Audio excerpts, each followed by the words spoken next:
Ayeuna urang lebet kana materi struktur jeung aspek kabahasaan sisindiran. Di dieu aya babagian sisindiran numutkeun M asal mun. Sisindiran numutkeun M asal mun dibagi janten wangun sareng eusi. Wangunna saur M asal mun aya 3, aya paparikan, aya rarakitan, aya wawangsalan, teras eusina aya piwurup, silih asih sareng sesebred. Mangga ditetenan contoh-contoh sisindiran ieu.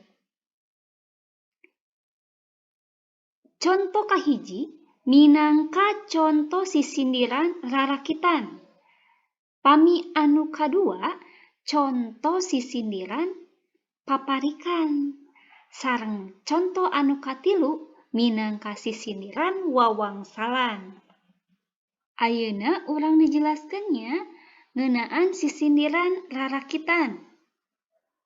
Sisindiran di luhur kaasup kana wangun rarakitan. Rarakitan nyaeta wangun sisindiran anu kecap awal unggal padalisan cangkang dibalikan deui dina padalisan eusi nepi ka siga masang atanapi ngarakit. Tadi dieu jumlah padalisanna teh kedah aya 4, 1, 2, 3, 4 cenah. Teras dina sapadalisana kedah aya 8 engang. Mun teu tulus kapaseuna ngitungna sapertos kitu. Padalisan kadua, katilu, kaopat oge sami kedah 8 ngitungna sapertos nembe. Padalisan kahiji sareng kadua di dieu disebatna cangkang. Pami katilu kaopat disebatna eusi. Tungtung kecap dina padalisan cangkang sareng eusi teh kedah murwakanti. Di dieu tiasa katiten ku sadaya. Dina padalisan kahiji A. Padalisan katiluna kedah sami A oge. Padalisan kadua E. Padalisan kaopatna oge kedah E. Janten ngarakit. Di dieu dina kecap mimitina kedah ngarakit tadi. Pami di dieu kecap mimitina mun dina cangkang dina eusi padalisan katilu ge kedah mun. Dina padalisan cangkang kadua Ka, dina padalisan kaopat eusi oge kedah Ka. Ieu contoh tina rarakitan. Pami diperelekeun sapertos kieu. Tadi aya 8 engang, aya 4 padalisan. Teras kedah murwakanti payuna sami. Lajeng kana contoh sisindiran paparikan. Paparikan nyaeta sisindiran anu puhu atawa kecap mimitina henteu kudu papak dina puhu sapertos rarakitan.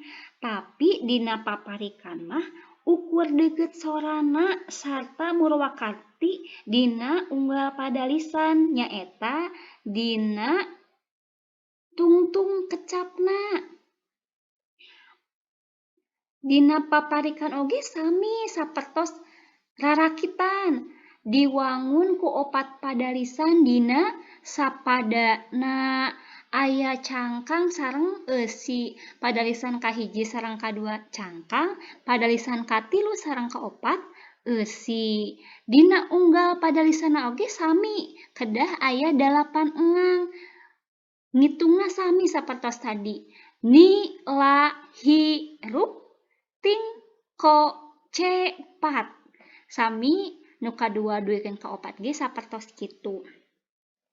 Tadi dina paparikan mah payuna mah teu sawios teu sami oge. Nu penting pangkerna kedah murwakanti pada lisan kahiji kedah murwakanti sareng pada lisan ka tilu. Pada lisan kadua kedah murwakanti sareng pada lisan ka opat. Pami diperelekeun deui sapertos kieu. Ieu penjelasan wangun paparikan.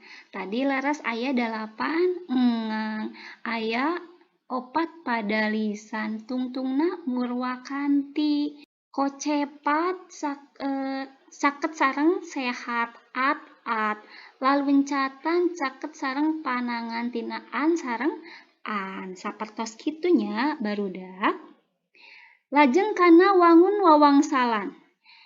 Wawangsalan teh sabangsa kamonesan ku jalan nyebut hiji maksud henteu langsung ku kecapna anu paranti, tapi kalahkan nyebut kecap sejen anu salah sahiji engangna atawa leuwih dalah sok sagemblengna pisan murwakanti jeung kecap anu dimaksud. Kusabab kitu dina wawangsalan mah sapertos tatarucingan kecap anu dimaksudna teh disumputkeun tur diteangan dina pada lisan eusi anu sorana teh padeukeut atawa murwakanti sareng kecap anu dimaksud. Dina wawangsalan pada lisan kahiji teh minangka cangkang, sedangkeun pada lisan kadua minangka eusi.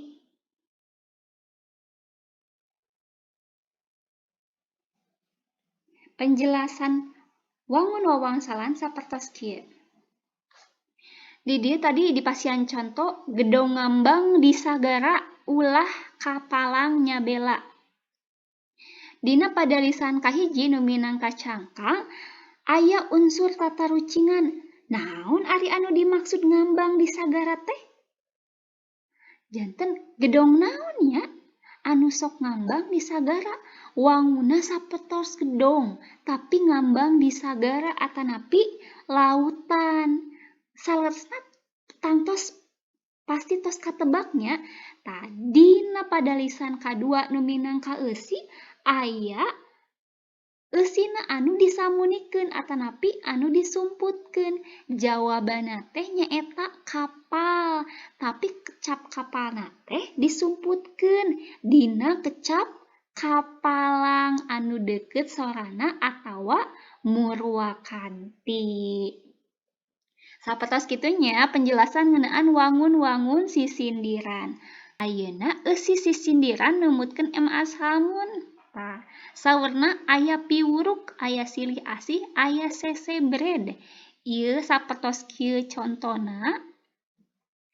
Eusi sisindiran piwuruk teh sapertos anu merena sehat, hoyong ngelingan ka nu ngupingkeunana. Pami silih asih mah eusina teh ngeunaan kanyaah, rasa bogoh, rasa cinta ka papada jalma. Teras anu sesebred eta mah banyol eusina teh heureuy seueur guyon. Atosnya mung sakitu penjelasan ngeunaan struktur sareng aspek kabahasaanna sisindiran mugia dipikahartos nya ku sadaya. Hatur nuhun.